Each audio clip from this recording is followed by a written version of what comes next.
Stage-Pianos unter 1.000 Euro. Das RD08 von Roland soll als kleinstes Modell der RD-Serie große Klangvielfalt und gute Spielbarkeit auf die Bühne bringen. Dann hat es noch einige Funktionen, die zum Üben und Proben nützlich sein können. Und es ist wohl das erste Stage-Piano, welches sich per Upgrade im Funktionsumfang erweitern lässt. Klingt erstmal innovativ, aber ob es was taugt, das gucken wir uns an. Als Testkandidat mit dabei der fabulöse Yassin Korchi von der Online-Klavierschule Music to Me. Hallo Yassin. Hallo Jörg, grüß dich. Ich bin gespannt, was du sagen wirst. Wir haben schon einige Roland Stage-Pianos uns angeschaut, meistens aber aus der FP-Serie, das ja so Heiminstrumente sind, die man auch transportieren kann. Hier haben wir jetzt, ich glaube, ein Stage-Piano, das erstmal für den Live-Einsatz gedacht ist, aber auch zu Hause ganz gut funktionieren kann. Ja.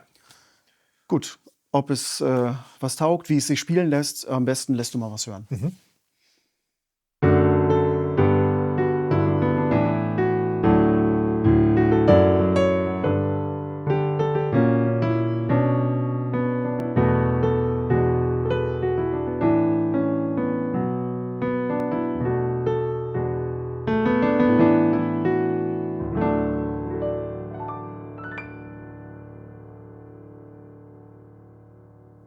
Ein typischer Roland-Sound, würde ich sagen. Würde ich auch sagen.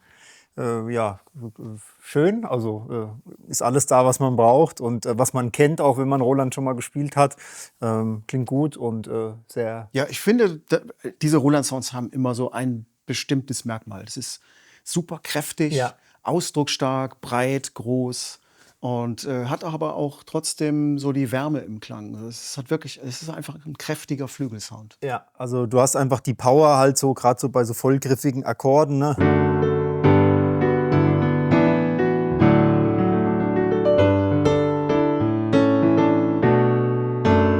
Ne, auch diese Attack dann. Ne, das ist so Genau. typisch Roland. Ne? Ja. Und ja, wenn einem das gefällt, ist das super. Aber insgesamt kommt es gut rüber. Also macht Spaß zu spielen. Und würde ich jetzt sagen, vom Klavierklang ist das schon gut. Ja, ich habe auch jetzt gerade schon gesehen, wie du den von der Dynamik her nuanciert so dosieren kannst irgendwie. Das finde ich, das kommt auch, glaube ich, liegt bestimmt an der Tastatur, aber auch an dem Sound. Ich glaube, wir beschäftigen uns jetzt erstmal mit dem Klang. Das sind Supernatural Sounds, nennt man die. Und die zeichnen sich dafür aus, dass sie eben so stufenlos in der Dynamik zu spielen sind. Da hört man keine Übergänge in der Dynamik. Und sie schwingen auch wirklich schön aus. Also das ist lebhaft und klingt aber auch irgendwie holzig, natürlich, also nicht nur drahtig. Ja. Ja, also kann ich jetzt nur so bestätigen. Ich habe ein gutes Gefühl beim Spielen, eine gute Griffigkeit, ja, also.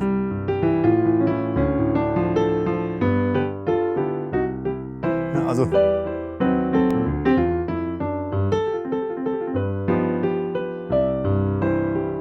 Ja, also ich kann wirklich gut die Dynamik einschätzen. Es kommt auch so rüber, wie ich spiele. Also ich habe jetzt nicht das Gefühl, ich muss ständig nachbessern oder Du musst dein Spiel nicht anpassen. Genau, ja. Ja, okay. Dann natürlich kommt es ja auch sehr zugute, hier diese angeraute Oberfläche, vor allem auf den weißen Tasten, auf den schwarzen hier jetzt eher weniger, aber auf den weißen. Das führt auch dazu, dass ich einen guten Grip habe, einen guten Grip und ja, also ich bin eigentlich zufrieden, ja. Ja, das ist diese PAH-4-Tastatur, die ist ja auch bewährt. Die ist schon in vielen Pianos verbaut, wie auch diese FPs, die wir schon getestet haben, FP30, FP60. Das fühlt sich gut an und die hat auch so ein schönes Gegengewicht, habe ich immer das Gefühl gehabt. Ist das bei dieser auch so? Gewicht würde ich sagen.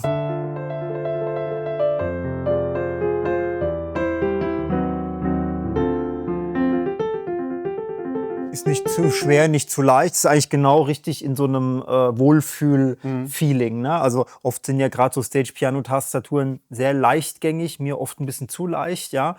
Und dann hast du dann aber auch so in dem großen Digital-Piano-Bereich sind sie dann auch oft manchmal so ein bisschen einigen zu schwer. Ich finde jetzt hier ist der Kompromiss genau richtig. Und auch das ist so ein typisches Merkmal von Roland-Tastaturen, dass die auch einfach gut zum Klaviersound oder zum Sound allgemein passen, die Tastaturen. Ja. Wir können das ja mal ausprobieren. Man kann hier die Speaker abschalten. Und jetzt haben wir einfach nur die Tastatur. Und ich finde, die fühlt sich jetzt richtig schwer an. Ne? Also das da ist ist ganz schön ordentlich, ja. Gewicht dahinter. Ja, und Also was ich ganz gerne mache, auch so ein kleiner Tipp so zum Üben, ist eigentlich das Beste, wenn man mal ohne Ton übt. Ne? Und dann sieht man auch wirklich, ob ich Ach, okay. wirklich weiß, was ich spiele oder ob ich nur so aus dem Gehör spiele oder was ich mache, sondern wenn ich ohne Ton spiele, dann muss ich wirklich genau wissen, okay, wo sind die Griffe? Und da kriege ich natürlich auch ein gutes Feeling fürs Spielen, Verstehe. weil ich dann merke, okay, ich reagiere nicht auf den Sound, ist auch natürlich später wichtig, aber so merke ich so, ist das überhaupt eine Tastatur, die mir überhaupt mal so ohne den Klang liegt? Vielleicht tue ich auch ein iPad anschließen oder einen Tonerzeuger, einen externen Rack oder so. Ne? Und Ja. deswegen ist das ein guter Hinweis, dass man mal sagt, okay, Man probiert es mal trocken. ja. Und ich merke auch hier, die Rhythmik stimmt. Und das habe ich manchmal nicht bei Tastaturen, wo ich dann ohne Ton spiele und denke so, oh, ich komme irgendwie nicht hinterher oder ist es zu schwer? Verstehe. Und dann fange ich an zu adaptieren. Ne? Ja. Das muss prinzipiell nichts Schlechtes sein, wenn man adaptiert, aber wenn man direkt rankommt und sagt, ey cool, dann ist es eigentlich immer ein gutes Zeichen. Ja gut, ich meine, das lernt man ja, das bedeutet ja eigentlich Piano spielen, dass man sich auf das Instrument einstellt, also je nachdem, überall steht ein anderes Klavier oder auch ein anderes Digitalpiano und man muss sich immer wieder einspielen. Ja. Das ist ja damit gemeint. Also, dass man adaptiert, man stimmt, merkt, wie reagiert das Instrument und man stellt sich darauf ein. So. Ich würde ja tatsächlich gerne auch die Klassikbeispiele hier mal probieren, wenn wir auch bei einem Stage-Piano sind, aber ich glaube, mit dem Klang kann man das auch sehr gut machen. Mit Ton, ja. Ja, mit Ton dann wieder. Ja, dann wieder mit Ton. Und das ist übrigens auch ein tolles Feature, dass man die Speaker einfach abschalten kann. Und Besonderheit finde ich schon mal an einem Stage-Piano, dass da überhaupt Speaker eingebaut sind, die man so zum Üben benutzen kann. Okay, ich mache jetzt erstmal diese Klassikbeispiele.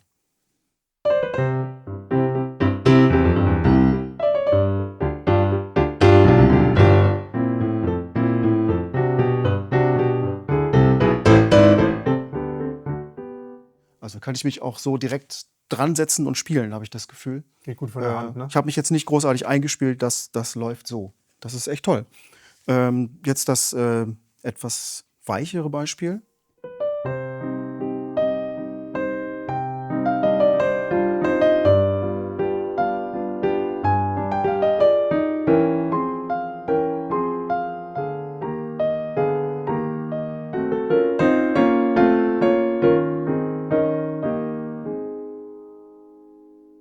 Das ist super. Da kann man auch wirklich dieses Pianissimo mit der Tastatur vorbereiten. Da ist auch eine Druckpunktsimulation. Da spüre ich auch diesen Punkt. Und von da kann man dann den Ton auch auslösen.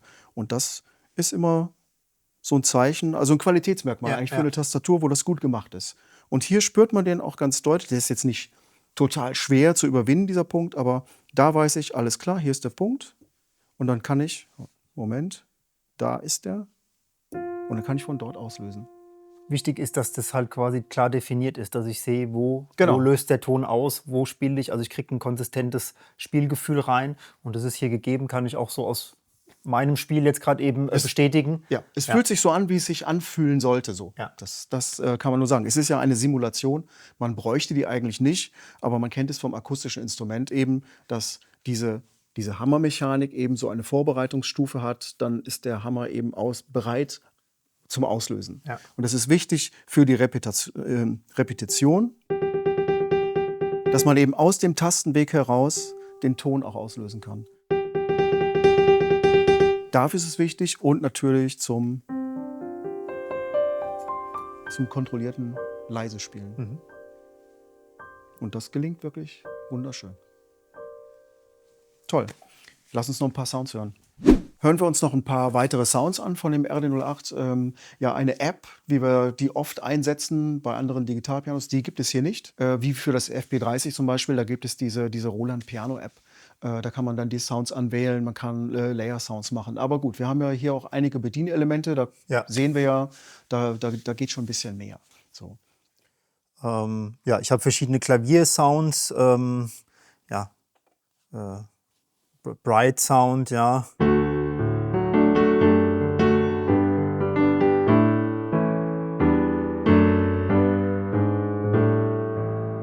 Ja, also das ist immer minimale Variation. Jetzt kriege ich hier schon quasi beim dritten Sound dann schon so einen Layer-Sound angeboten, ohne dass ich jetzt groß layere, sondern das ist quasi die dritte. Aber kann man sehen, hier ist die Dualfunktion. Genau, die wird dann eingeschaltet, ja. Also habe ich hier quasi mit einem E-Piano noch dabei, ja.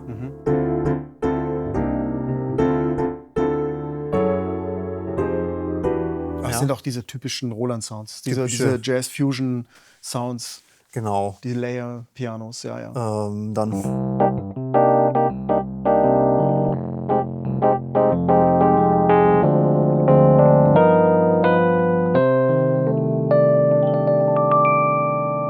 gute E-Piano-Sounds, also Effekte. ähm, Hier steht was von Effekt. Effekt. Was haben wir da? Das Reverb. Oh, Delay.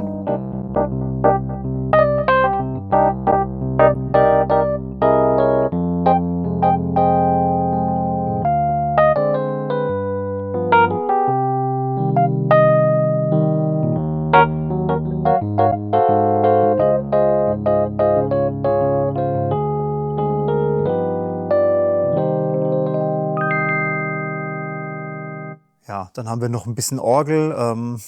Fand ich eigentlich auch ganz, ganz cool so. Okay, hier hört man natürlich nicht mehr viel hier unten, ne? Ja, ja gut. Das sind die Lautsprecher, die haben natürlich.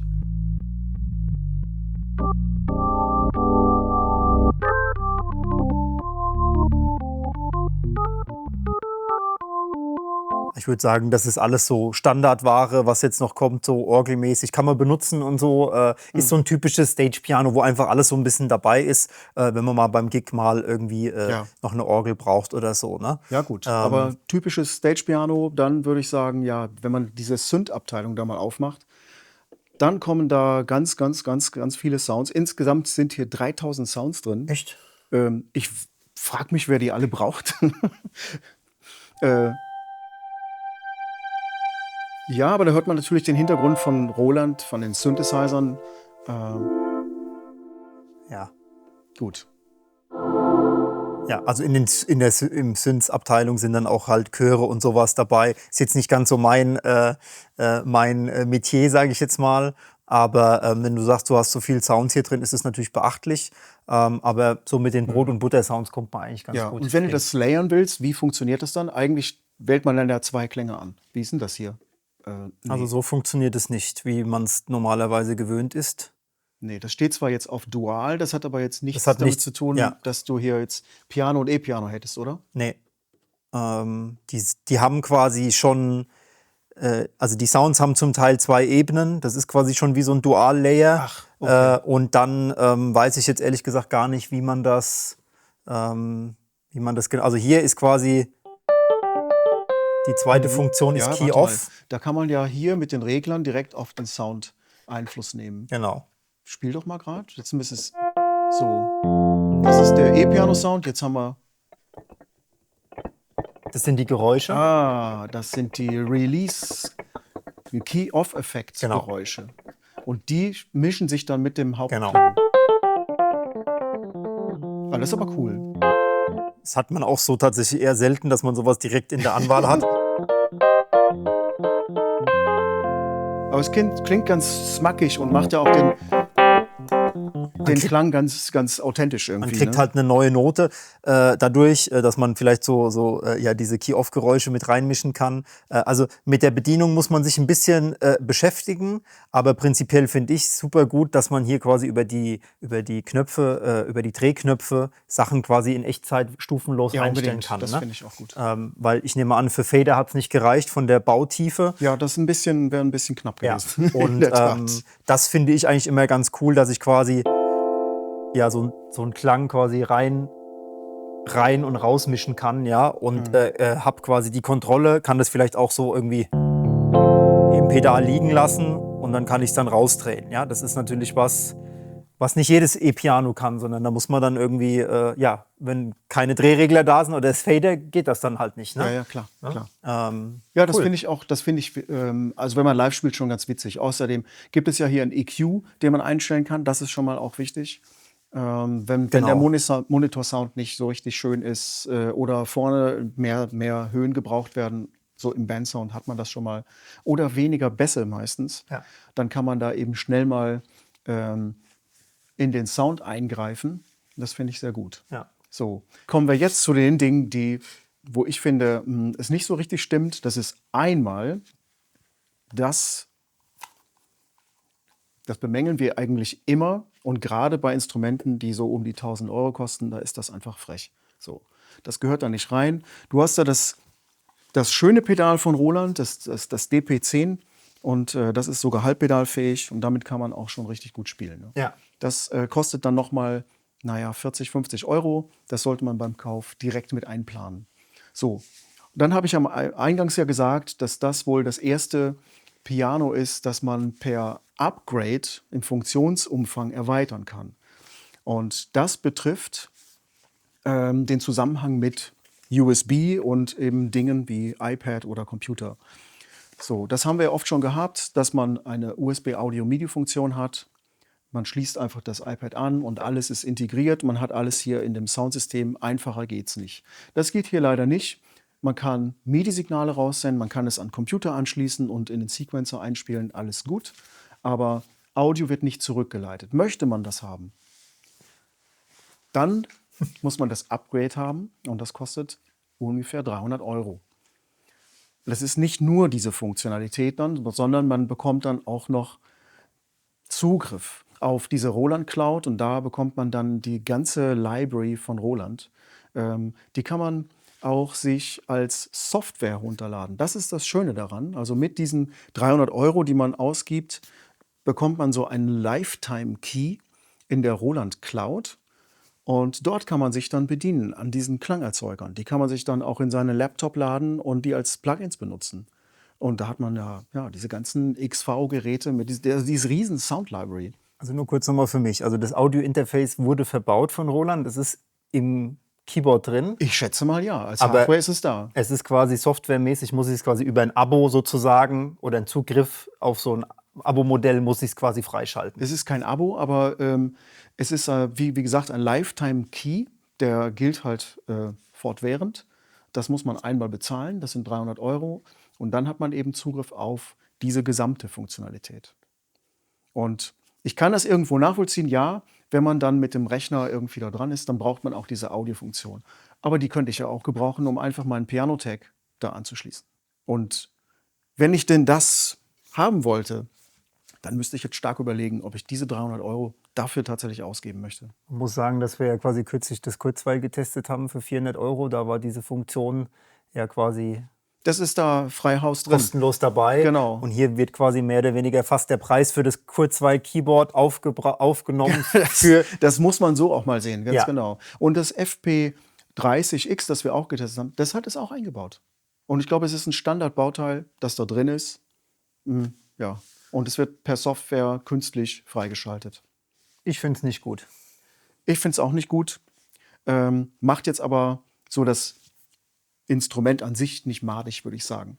Denn letztendlich kann man sich überlegen, brauche ich das wirklich mit dem Computer? Möchte ich vielleicht live auftreten? Dann sollte man auch wirklich mal einen Blick in diese Roland Cloud werfen und sich die als Demos mal runterladen. Die klingen nämlich saugut, die Sachen. Und das ist dann schon ein Vorteil. Wenn man das alles haben möchte, dann ist das schon auch ein cooler Preis. Und ansonsten würde ich das einfach als ein ganz straightes Stage-Piano sehen, das sich gut spielt, das gut klingt und coole Funktionen hat und das war's. Ja, schließe ich mich an. Gut, ja, dann kann man das eigentlich insofern empfehlen. Auf Find ich jeden gut. Fall. Ja. Ja.